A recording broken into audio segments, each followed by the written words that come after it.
Hey there, I'm Ian. Welcome back. It's week 2. Today we're talking about ethnic groups and ethnic folklore. So often when we think about folklore, we think about these large groups. Sometimes we might think in terms of nation, like Canadian folklore, or region, Cape Breton folklore, Irish folklore. And sometimes we think of it in terms of we still think in terms of sort of ethnic groups because ethnicity becomes a category that we associate with artistic performances, in part because of language, in part because of forms of dress and forms of dance, in part because of these shared characteristics that may or may not actually have genuine history behind them. Genuine history isn't quite the right term, but ethnicity is in part an inheritance, but is much more of a construct. So it's a good idea to try and figure it out because while I would go on the claim that ethnicity, it's not innate, it is a construct, but it is an important construct because people find it so important, because it is the basis of so much, it's the basis of so much animosity, let alone the positive aspects of the basis of things like pride and those sort of strange nuances of self. So what do we mean? Well, ethnicity, it comes from the Greek, this idea of some kind of nation, but also the idea of like sort of the heathen or the Gentile. We'll use the nation aspect gets thrown in when we start talking about things like ethnomusicology or ethnopoetics and so on. I mean, the idea of like a grouping of people. It has a similar connotation to folk, what we talked about last week.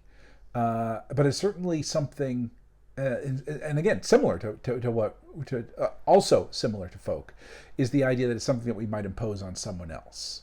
It does, part of the Greek background to the term is this idea of like the heathen, the Gentile, the non-believer, the them. Ethnicity as a concept is often something that we, the privileged few, we don't have, they have. It's this idea that basically the ethnic is someone who is not us. There is this wonderful book by Pauline Greenhill, Canadian folklorist, called Ethnicity in the Mainstream, and it is an analysis of English Ontario people, a community of English Ontarians as an ethnic group. And a lot of the book is spent demonstrating why this group have ethnic festivals, have ethnic food, do ethnic dances, and so on. It's just that the group is also so ingrained in the corridors of power by being the privileged, in Ontario, the privileged colonial population, that you tend to forget that they comprise an ethnic group because they have the power. Everyone else is like even like the Scottish and the Irish, or perhaps the closest to the English in terms of genetic ancestry and so on. I mean, they are recognized as even if the word ethnic isn't necessarily thrown around that much in terms of the Scots and the Irish, they're recognized as sort of like they have a culture and heritage. And so the English do as well. It's just it has to do with that issue of power. And so when the book came out, the subtitle "Ethnicity in the Mainstream," it's like, oh, the English aren't ethnic. It's like, yeah, they are. I noticed that myself because I'm a child of English immigrants. And I don't understand a lot of sort of Canadian things because I was raised in an ethnic environment. I was raised with these ethnic heritages to the point where, but I also look like the privileged mainstream, central Canadian in many ways. So when I don't know what you guys are talking about, like how Canadians celebrate Easter, it's because people just assume that I'm either dumb or playing some kind of devil's advocate. And it's like, no, I didn't celebrate Canadian Easter. I celebrated a very English Easter. And if I looked different, if I had different physical characteristics, the idea that I was still confused by some sort of mainstream, whatever that means, but mainstream Canadian practices, no one would blink. But it's an interesting concept. So ethnicity is something that is, again, sort of imposed from without. Now, again, and also like folk, as a term, it's something that will often bring with it some kind of marker of authenticity as well. It's like, well, this is ethnic cuisine, or this is an ancient ethnic recipe, or something like that. So this measure of authenticity is sometimes implied with it. Today, it doesn't, again, even though it's rarely used to describe the very privileged populations. And we know that because the very privileged populations will sometimes pick a non-privileged population and claim some kind of identity with them. It's like, oh, well, 7 of my 8 great-grandparents were English, but one of them is Irish, so I do all the Irish things, and I'm ethnically Irish. Almost as sort of like an ethnicity of convenience in order to give oneself some kind of ethnic cachet. The idea is that there is some kind of like shared identity that they participate in that is historically derived in some form, just historically derived cultural tradition, historically derived style. And that membership in it is basically something you are born into, for the most part.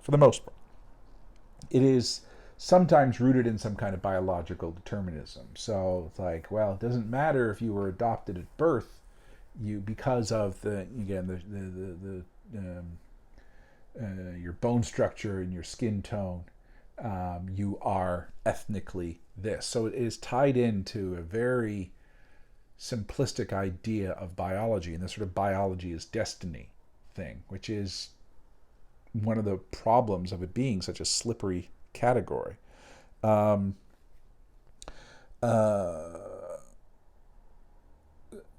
so we have this idea, and we can go back to some of our basic ideas in folklore, in that a group is defined by, this is, if you remember from the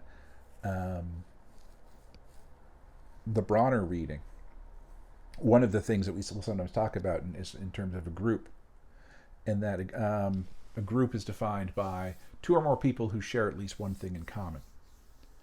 And if the thing in common that is shared is something like language, physical characteristics, that might be enough to start making those sorts of claims. But it's also something that is imposed upon someone else. So we might have these statistical groups. We might have groups that are like people who have size 9 feet.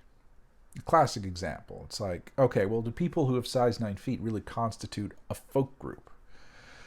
It's like, well, probably not, because they don't necessarily find that meaningful. It might be a shared characteristic, but not necessarily something that they find meaningful enough to build a community around. Now, as a large-footed person myself, as someone in the 12 or 13, you might start tentatively thinking about large-footed people as at least having something in common with other large-footed people, in terms of, oh, the stuff is hardly ever on sale, or it's the first stuff to like disappear during a sale, or sometimes certain fashionable styles of shoe aren't necessarily available in it, and so on, or certain styles of shoe just do not look particularly flattering once they get to a larger size, and so on. So, there might be enough to like have mutual pity parties of commiseration about having large feet, but more or less statistical. But there are other things that might be merely statistical that are actually very important. So you might have things like, survivors of cancer, where you might not have anything in common with another person apart from this one thing, And even though your worlds might be different apart, you have this point of overlap, so much so that you might meet someone and immediately have these points of similarity, these points of, oh, at least this one point of similarity, and therefore other points might create each other. But folk groups emerge when really we sort of think of these things as significant according to us, the people who are part of it. It's like, I find this thing meaningful, you find this thing meaningful too, therefore we have a community that kind of emerges. And we really see that in terms of online communities. It's like, I like this thing too, let's be best friends, even though we might otherwise have absolutely nothing in common, including such, shared things. I mean, so often the things, just, I'm blathering, but think about like where you grew up. It doesn't really matter where you grew up because you grew up. And like where you had a real community based in part on the fact that you lived on the same street. So you have like neighbors and so on, where you might not have had anything else in common with these neighbors apart from this geographical proximity. But because you had this geographical proximity, there were other things. Like you had, it's quite probable that you're likely to speak the same language. It might be likely that you, as a child, you went to the same school, so you had different levels of overlap.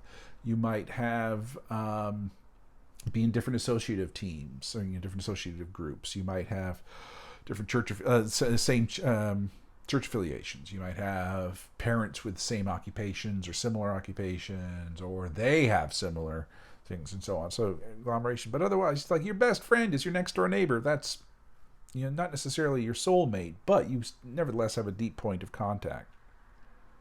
But the significance can also be imposed upon someone, upon a group, and that, oh, you all do this thing, you are all this way, and so therefore you have something in common.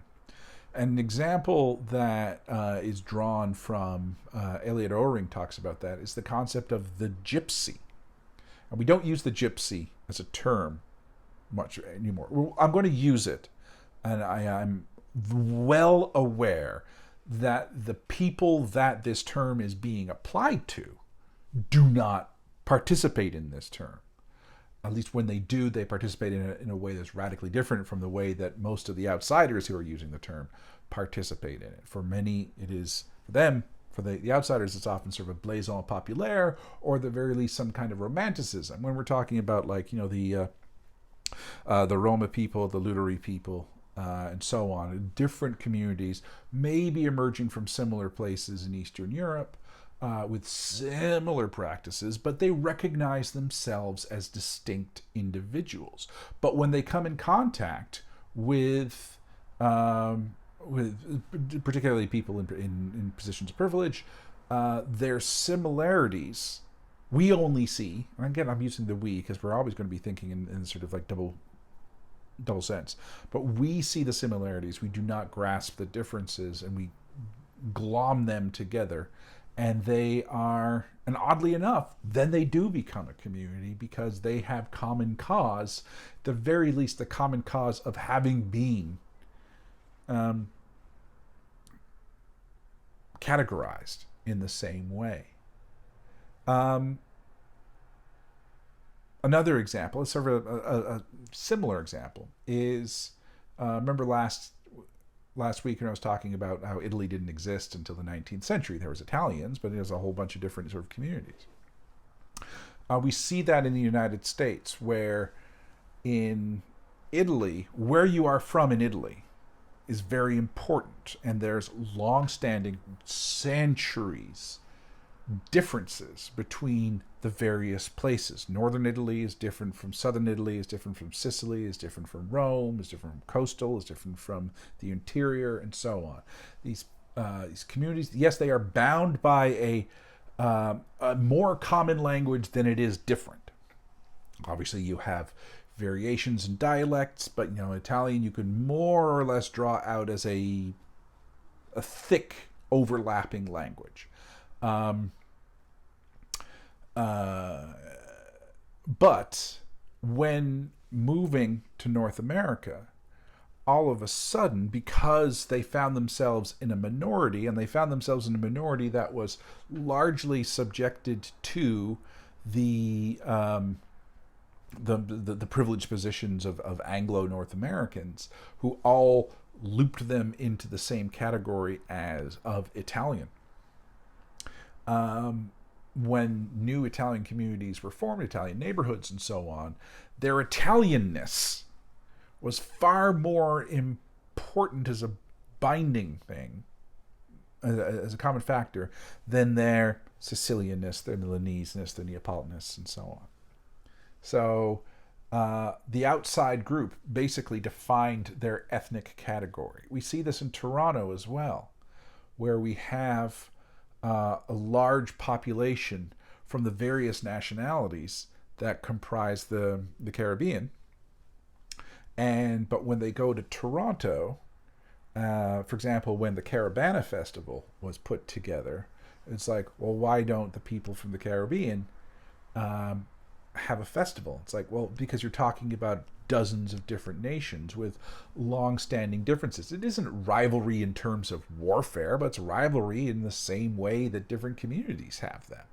And so, different food traditions, different musical traditions, different histories, different sense of grievances. I mean, especially when they are all subject to various forms of colonial oversight, and some had greater access and some had lesser access, or greater infrastructure given to them and some had lesser, and so on, and those have consequences. And then when they come and they're all like sort of grouped in under the same umbrella, sometimes they will accept it as a matter of convenience, but still they need to negotiate through that accepting together.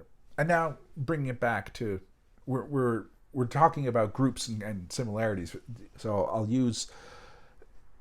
I'm recognizing that this is a parallel to ethnicity. But if you want to think about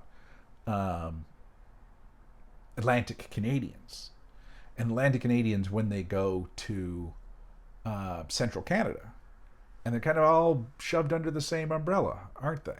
And it's like, oh, Atlantic Canadians, like, oh, where are you from? As if there is a difference between New Brunswick and Nova Scotia and PEI. Newfoundland still retains something about it, but the very varied areas of Newfoundland just get swooped into one category as well. But not only that, when you go to Alberta, or when you go to Toronto, or wherever you might be, like, I'm going to hang out with the Atlantic Canadians, people who are radically different from you here, but over there you find more common cause with them. And I mean, we think the same thing. If you are from Cape Breton and you're from industrial Cape Breton, you probably have fairly intense, again, not actual, not necessarily actual active violent antipathy, but sense of community rivalry, based in high school, based in home community, based in pre CBRM amalgamation township and villageship and so on. But once you go to Halifax, once you go elsewhere, it's like we're all Cape Bretoners here. It's all Mull River Shuffle adherence and so on. So it's contextual. Ethnicity is a matter of these things that are found to be important by someone else. Now, hopefully, so it's a clumsy category that nevertheless we will start to inhabit because we're living within these systems. I mean, we're seeing it now a lot more. We're starting to see it unpacked, and we're starting to see it unpacked in terms of remembering that there really is no such thing as a First Nations identity, that it is a number of different nations with a number of different histories and a number of different traditions and a number of different motifs. We lump them all together, again, this we, in part because of legislation, in part because they have analogous histories under the legacy of colonialism, irrespective of what similar pre-contact histories they might have in terms of, linguistic patterns and so on, and pre-contact systems of trade, which are, of course, important, but within the context of the colonial enterprise, some of those get squashed, and then it's like, First Nations, all one group. And now we are, again, this weird we, are unpacking that oversimplification of identity by drawing it out and recognizing territory and recognizing language and recognizing things. But we still sort of, accordion-like, we sort of participate in that. Sometimes it's a number of different people, and sometimes it's similar. And when is what's happening? And it's not simply us, the outsider. It's the First Nations themselves. When do they find common cause with each other, in as much to say, all right, we are First Nations, as if that is a unifying category? And then when do we not? And again, it's not a matter of introducing antipathy. It's a matter of remembering difference. And we have to remember that remembering difference is not a matter of hierarchicalizing or introducing some kind of antipathy. So it's a sense of identity. And this is when we're talking about in the large group. But again, it's often imposed from outside. And a good example is Sigmund Freud, who identified himself as German. He was German. He was Austrian German, but he understood himself as German. He knew he was Jewish as well, but he thought of himself as a German. He only really thought of himself as Jewish when it was convenient, because he liked Jewish jokes as well. If you've ever read Freud's stuff on joke, he loved Jewish jokes, and he used that as a way of trying to understand the psyche, and he also tried to use what he knew of the psyche in order to understand jokes. But his Jewishness trumped his Germanness as far as the oppressive regimes of the 1930s mattered. So it's like, no. Again, that sort of expulsive way. No. You are Jewish, and that is what was threatening to him. So that is what ultimately impelled him to flee Germany. It's like, I am not German here. I am Jewish here. We see that contextualism all the time. We see that in interesting migrant communities as well. There's a classic joke. It's an Israeli joke, and it has to do with a Russian who, after years of oppression, finally emigrated from Russia and immigrated to Israel. And then 2 years later, he decided to go back. It's like, why? It's like, well, in Russia, I'm a Jew, and in Israel, I'm Russian. And that sort of level of contextualization is kind of key.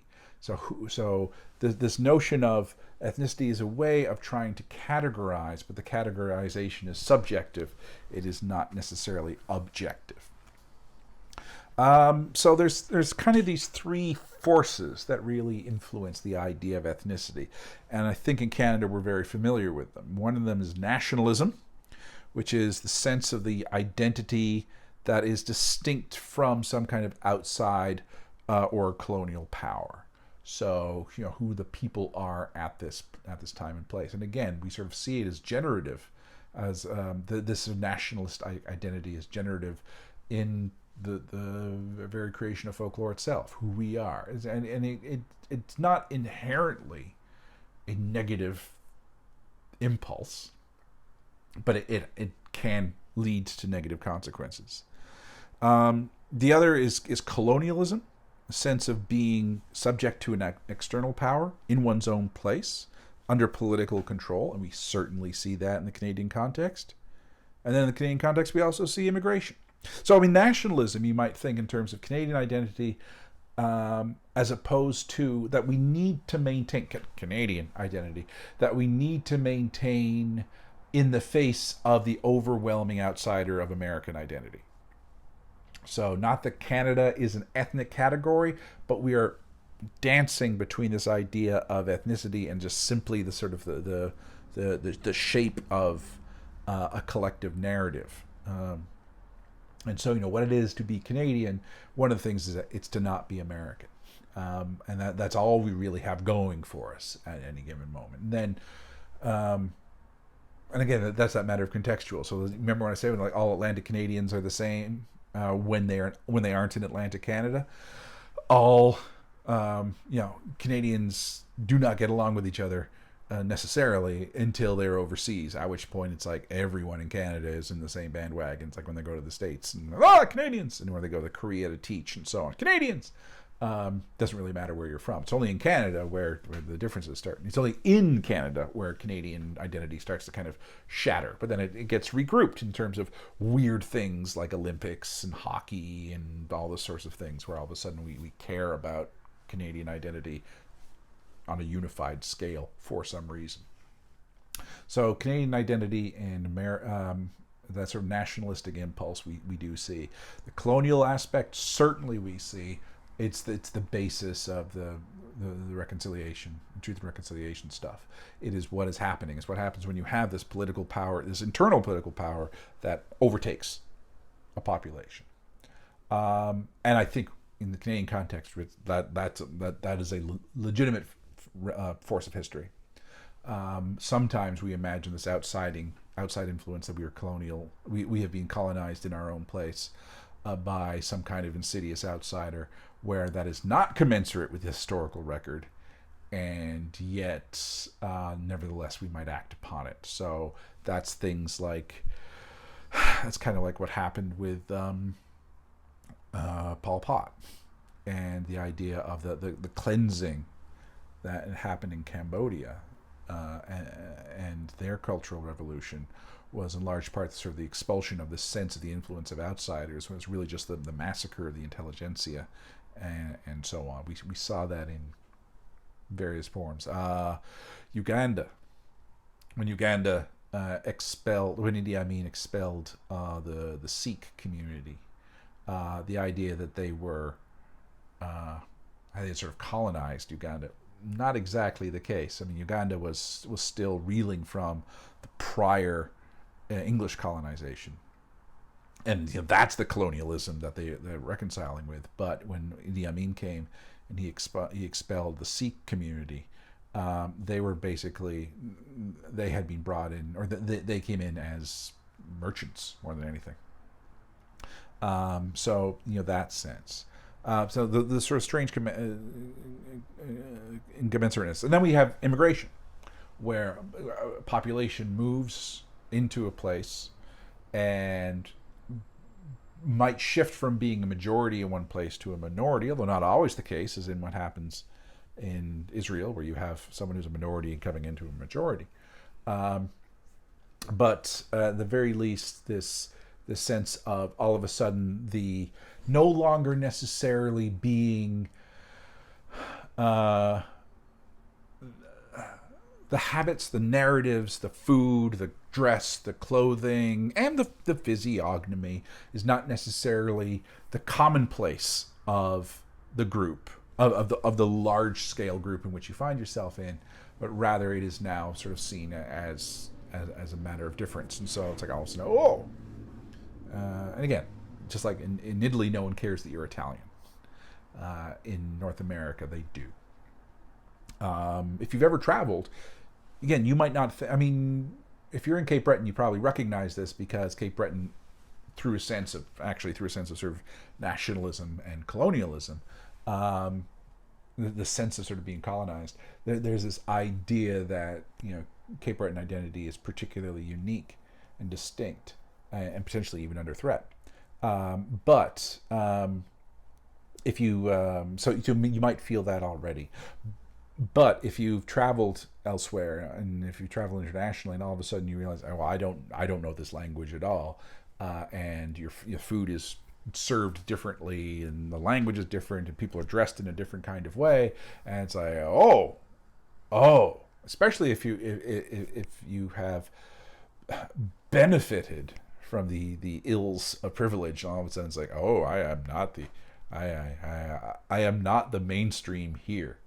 It's a very potent realization, and it's something I think we should all do. It's one of the benefits of travel. It's like, okay. And remember, these three impulses, nationalism, colonialism, and immigration, they might have historical bases, but just as importantly, it's this sense that they are active, because this is about perception, not necessarily whether that perception is entirely commensurate with some kind of historical objective network, objective record.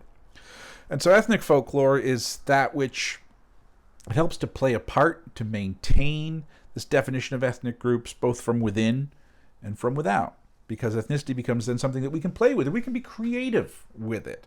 I seem to be, so far, been talking about this as this kind of imposition, but it isn't necessarily an imposition. It's just it's just becomes a vocabulary of ways of understanding oneself, in a way of sort of shrinking one's own group to sort of a meaningful size. It will talk about, ethnic folklore often deals with the interactions between groups. Robert Klimish, great Ukrainian Canadian folklorist, Robert Klimish, who is not only Ukrainian Canadian, his object of study is the Ukrainian Canadian population, particularly in the prairies. And he has this foundational reading in ethnic jokes and the ethnic joke. And for him, the ethnic joke is not jokes told about other ethnicities. That is certainly a category that we can get into. But it's jokes that an ethnicity will tell about its own sense of self. And it's usually because they do find themselves within this minority. And the ethnic joke is often directed from one generation to the generation above it. So it's about, there are often jokes told about older people who have yet to go through the kind of full assimilative processes and don't quite get Canadian stuff and don't quite get English in the same way that the generation does. So it's this kind of respectful mocking, if that doesn't sound too contradictory. It's like, oh, well, and the old guy comes in and then sort of playing with these boundaries of someone who doesn't quite fit in. There's a whole realm of humor there. And it's forged more than anything in contrast. And that's where we get to one of the big ideas in folklore that's good to remember. And it's what a guy called William Hugh Jansen called the esoteric and the exoteric factor. The esoteric and the exoteric factor in folklore has to do with the idea that we, as a group, now I'm not talking about we as folklorists. I'm talking about we as you and I are together in this we. We're all this part of this first person plural. We have a sense of ourselves. We have a sense of who we are, our expectations, our strengths, our weaknesses, our values, and so on. And they're manifested in the reference. They are referenced, TS, in our songs and our stories and our jokes and so on, and whatever. And that's their esoteric lore. It's kind of what makes us us. And then there's exoteric. And it's our sense. It's our sense of them. And it's like what we think. And that's where it starts forged through contrast. We do this, they do that.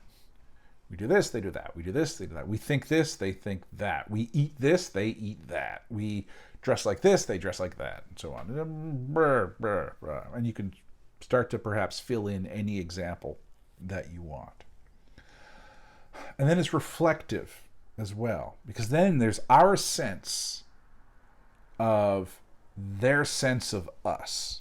And that's that reflective esoteric. It's like what we think they think we think about ourselves, or what they think we are like, more than anything. And that's an interesting thing. And when I talk about tourism, about when you want to draw people in, it's like, okay, well, what if we want to bring people here? What do we think that they already know about us that if we have here will meet their expectations and delight them? So we might build on our we're building on our assumptions. And of course, this is a professional thing, so we're doing market research and so on. But basically, we're building on our assumptions about what they think they want when they come here. So that reflective isn't necessarily who we are; it's who we imagine others think we are. So, yeah, fill in the blanks there. And then there's this reflective exoteric. What we think they think we think of them. And that's really key. And that's key in all of folklore study. So whether it's region, and again, in the classroom, I'll give this example of Canadians versus Americans, where we are the Canadians and they are the Americans, and then I switch it to Atlantic, and it's like, oh well, Americans can't drink and they have guns, and well, what do Americans think of us? Oh, they think we all live in igloos and so on, blah blah blah blah blah blah. And then it's like, okay, let's fill in the blanks, but with Atlantic Canada versus Central Canada. And then let's fill in the blanks about Cape Breton versus the mainland. And then let's fill in the blanks in terms of like Sydney versus Glace Bay. And all of a sudden, it's amazing how those Glace Bay people, they think that we think we're all so falutin'. It's a really interesting contrast. But so it's there in terms of place. It's there in terms of occupation. But it's also there in terms of ethnicity. There's about this idea of being forged in contrast, and again, it's performative because we belong to multiple groups. Often we aren't thinking about our ethnic heritage or our ethnic identity at any given moment. It might only come out in times of play. It might only come out in times of familial or certain kinds of regional things. I mean, again, I've been being a Debbie Downer about all the sort of ways that ethnicity is imposed, but sometimes it's just hovering in the background. But then every now and then it's like, oh, a festival comes up, and it's like, this is the time when we celebrate this part of ourselves or participate in it vicariously. It's like everyone is Irish on St. Patrick's Day kind of thing. But sometimes it is actively divisive. Sometimes it is actively exclusionary. I mean, sometimes literally, historically, in terms of different rights and different definitions of, or different access to the human project is being imposed through laws based on ethnic identity and an ethnicity that is imposed. But sometimes it is also, it's just a sort of cause of whether it is manifested in terms of law or it's just manifested in terms of the gross consequences of prejudice and the gross consequences of having these things not be merely performative but active, and how that sort of a slippery slope between what happens when we have a whole bunch of joke lore about an ethnic group. And not Kleinmaschensteins, but jokes about this particular population. It's like, ha ha, they're just jokes. How do they get manifested in the day-to-day? Do we still maintain those ideas, however much we imagine that they're merely in joke lore? Do we might think of them as actually operative? You want to think about that in terms of any kind of body of jokes. Sexist jokes, racist jokes, homophobic jokes, and so on. It's like, oh, well, they're just jokes, and so we're just playing with things. It's like, oh, okay, sure. But do they actually have ramifications and consequences? It's a question that I don't have to answer, but I think we need to ask. Anyway, it's a really interesting thing. We're reading, for this one, we're reading Anthony Buccitelli's City of Neighborhoods, a chapter from it, and it has to do with Boston and Irish and Italian identities in Boston, focusing more on the Irish than on the Italian, and focusing more on the Irish than on any of the other groups, but particularly the Irish when it comes in contrast or in contact with another group. And so that's that chapter, and how Irishness is both a historical reality. There are patterns of immigration and so on, but then how the historical reality feeds into, but it's ultimately independent of the manifestation of that sense of Irishness that can be perpetuated through a number of things, and perpetuated not simply in its performative aspects, but also in a sort of nationalistic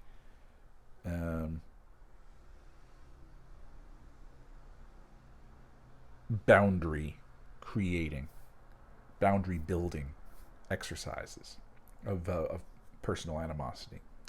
Anyway, so I want you to think, and I ask you a question, and I always try and rephrase it every year. Do you consider yourself as having an ethnic identity, in part or in whole? I'm not saying you're wholly defined by your ethnicity if you feel that. And I want you to sort of discuss that point. It's weird. We often, again, because ethnicity has historically often been a exclusionary practice, it's an idea that sometimes we don't discuss it, or we minimize it in a way. And as opposed to, because in part because we sort of fear that we might be hierarchalized some way. But I mean, and therefore we don't sort of give due credence to it, because I think again, it can be a very positive thing that is not merely positive simply because it becomes an act of defiance against a higher, more powerful grouping. But it's an interesting question. So, and especially because there might be people in the class who haven't thought of themselves in that way, in the same way that it took me a long time to realize that, oh no, wait, oh yeah, I'm ethnically, if we want to use these terms, even if the term ethnic had never been applied to me, certainly not by my parents, and by many people would never use the word ethnic, because ethnic is an othering. It's like, oh no, I'm ethnically English. That's an interesting consideration. And so, like, well, how is that manifested? What do you do that is different from others, from other groupings? How is it performed? How do you maintain it? How do you celebrate it? What are the particular features? Is it because of language grouping? Is it because of family history? Is it because of physical characteristics? Whereas I don't know. I mean, I look like this, so people always call me this, so I guess I'm this. It's an interesting question. It's a delicate question. And so when you're responding to people, I'm going on the assumption that you will be doing this. You're responding to people in an open way, because it's a very vulnerable question, and I recognize that. But it's an interesting one, because it is it's one of those things that is so very operative, and can be so very constructive, and can be so very creative and generative and positive ways, although we know that it can also, not through our efforts but through the efforts of other people, impose a limit on us, and sometimes historically has imposed a limit on us, with dire consequences, if not us, then the generations before us. So it's an interesting question. Anyway, be well, my friends, and I will see you in the next video. Bye-bye.